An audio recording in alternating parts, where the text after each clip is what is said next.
Salut à tous, on se retrouve pour une vidéo spécialement consacrée à Lamine Yamal. Je pense qu'il est temps qu'on prenne du recul et qu'on arrive à se rendre compte surtout de ce qu'il est en train de réaliser.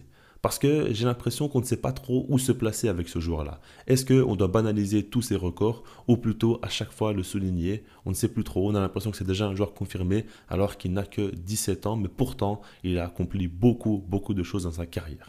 Maintenant, par rapport à tout ça, l'idée n'est pas de retracer son parcours, de parler de tout ce qu'il a fait dans sa carrière, parce qu'en soi, je pense que ça ne sert pas vraiment à grand chose. Vous savez à peu près tout ce qu'il a fait dans sa carrière, et c'est pas un joueur qu'on découvre. On le connaît déjà depuis un petit temps, alors qu'il vient à peine de commencer sa carrière, mais là, c'est encore autre chose. Par rapport à tout ça, je vais surtout parler de quelques faits marquants qu'il faut souligner, et peut-être qu'avec ça, on va essayer un peu plus de voir plus clair sur le joueur qu'il est, sur le crack qu'il est, et je pense tout simplement que c'est un ovni, que ce n'est pas un joueur comme les autres, et je vais vous dire pourquoi. Déjà, le premier point que j'aimerais souligner, c'est sa précocité. Parce qu'à chaque fois, on dit que Lamine Yamal a commencé très tôt, mais je pense que c'est encore un peu plus fou que ce qu'on pense. Parce que Jordi Cruyff a donné une interview où il a déclaré que Xavi a assisté à un entraînement avec lui au Barça alors qu'il n'avait que 15 ans et dès ses premières touches de balle, il l'avait impressionné. Au point où Xavi voulait déjà le titulariser en équipe première à l'âge de 15 ans, ce qui est dingue. Et par rapport à ça, le Barça s'y est opposé parce qu'il n'avait pas encore signé de contrat pro. Ce qu'il faut savoir, c'est qu'un joueur de football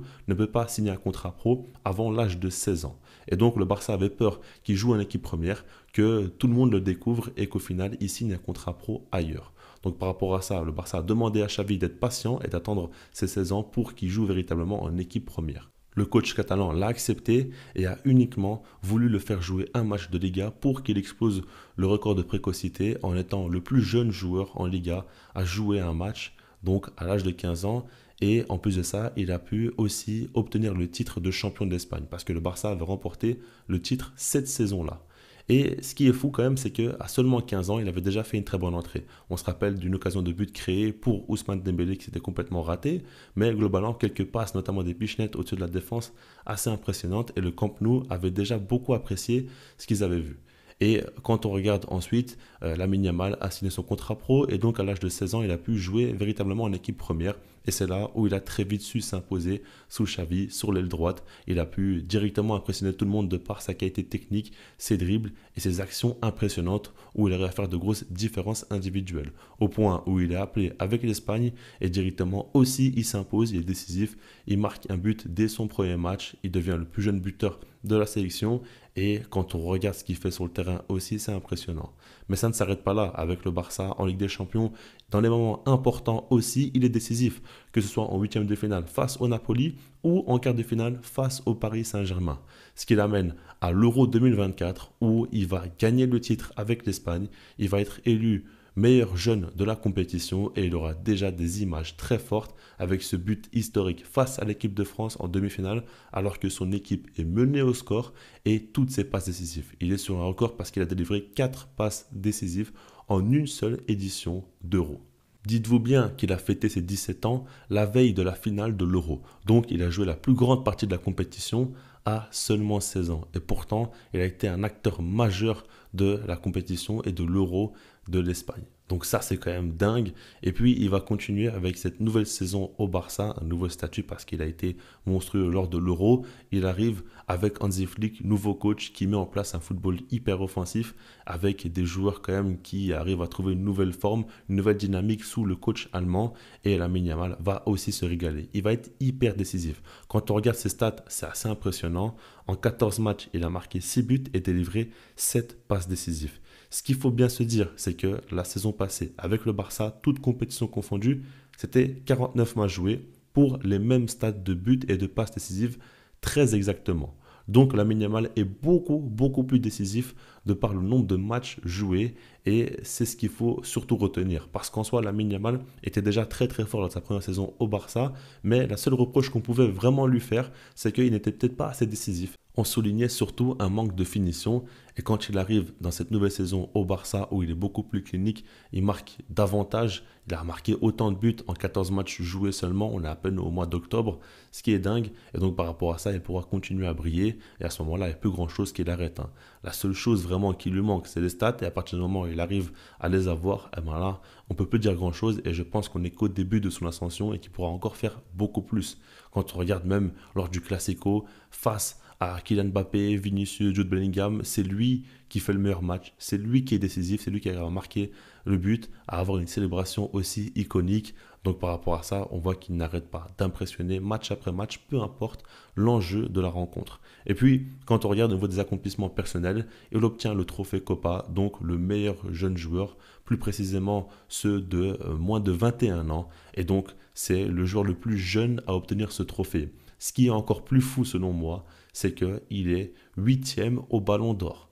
Ça, c'est quand même très très fort à seulement 17 ans. Lors de ta première saison en pro, tu finis déjà huitième au Ballon d'Or.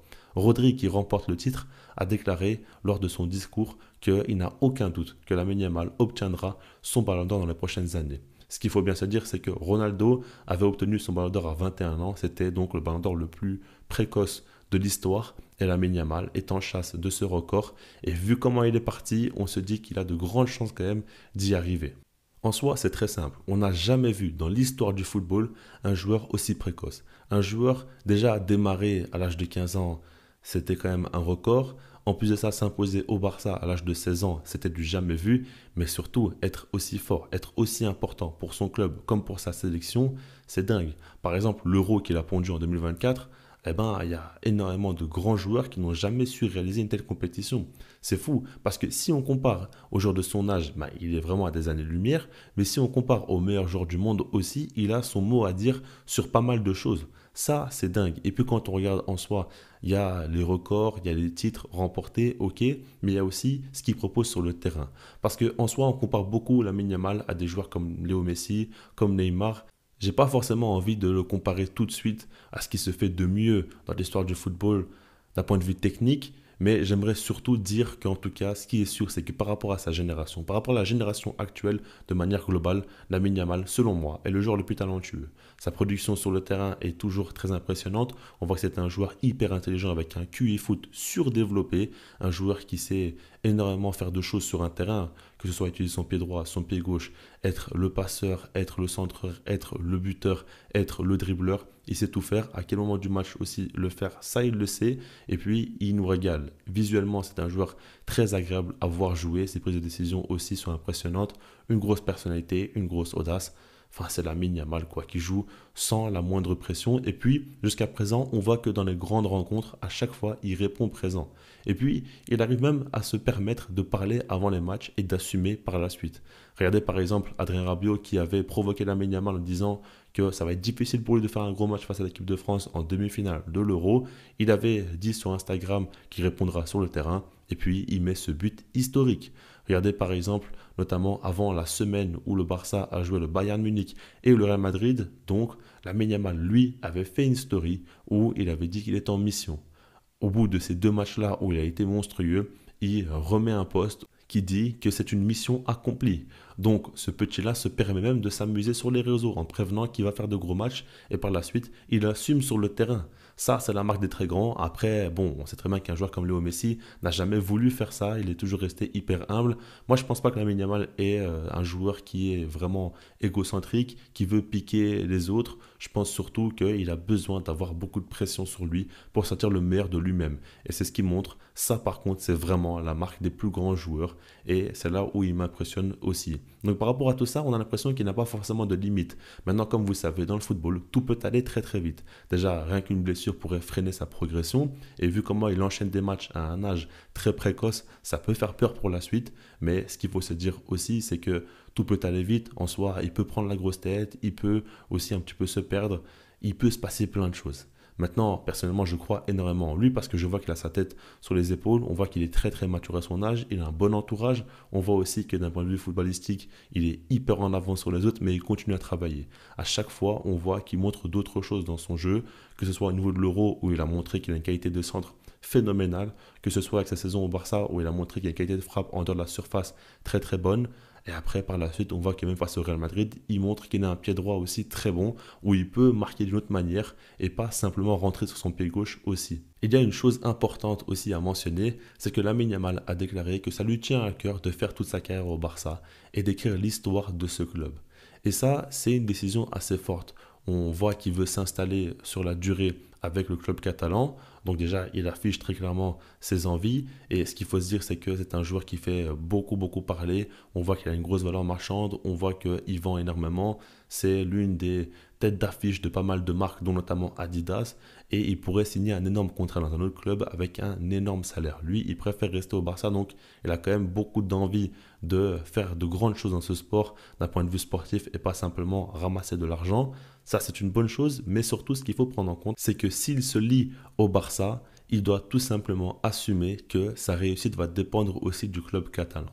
On sait que depuis 2017, le Barça a connu une crise assez compliquée, avec beaucoup d'humiliations notamment en Ligue des Champions, une crise économique, et que beaucoup de choses n'allaient pas. Si jamais lui, il veut remporter de ballons d'or, s'il veut accomplir de grandes choses d'un point de vue personnel, il va falloir que le Barça aussi aille beaucoup mieux. On voit qu'avec Hansi Flick, pour l'instant, tout se passe très bien. Maintenant, il faut confirmer sur la durée et par rapport à ça, son destin est lié à celui du Barça. On verra comment ça va évoluer. Il s'inspire d'un joueur comme Lionel Messi qui est resté pratiquement toute sa carrière au Barça, qui a remporté 8 ballons d'or et qui a amené le Barça au sommet. On verra qu'est-ce qu'il pourra faire. Ici, honnêtement, je ne sais pas vous dire jusqu'où je le vois. Pour moi, il n'a pas forcément de limite. Maintenant, tout ne dépend pas de lui. Ça dépend aussi un petit peu du Barça, de comment le club va évoluer. Et après, pour qu'il passe vraiment un cap, il faudra qu'il fasse des saisons où il marque beaucoup plus de buts. C'est tout ce qui lui manque selon moi. Encore un peu plus de buts, des saisons à 30, 40, 50 buts. Et là, il n'aura plus rien à se reprocher. Et déjà aujourd'hui, pour moi, il a tout ce qu'il faut pour être la star numéro un du football sur les prochaines années. Et après, il y a la concurrence évidemment, il y a le Real Madrid, il y a d'autres clubs, il y a d'autres joueurs aussi qui vont encore continuer à émerger, qu'on va découvrir avec le temps. Mais pour l'instant, Lamine Yamal a une certaine avance sur tout le monde. Et si jamais il le gère bien, s'il garde sa tête sur les épaules, comme Rodri l'a dit, il va certainement être à sa place, donc gagner des ballons d'or par la suite. Dites-moi en commentaire jusqu'où vous le voyez arriver. Mettez aussi un maximum de likes pour me soutenir, ça me ferait vraiment plaisir. Abonnez-vous à la chaîne si ce n'est pas déjà fait. Et puis sinon, moi je vous dis peace.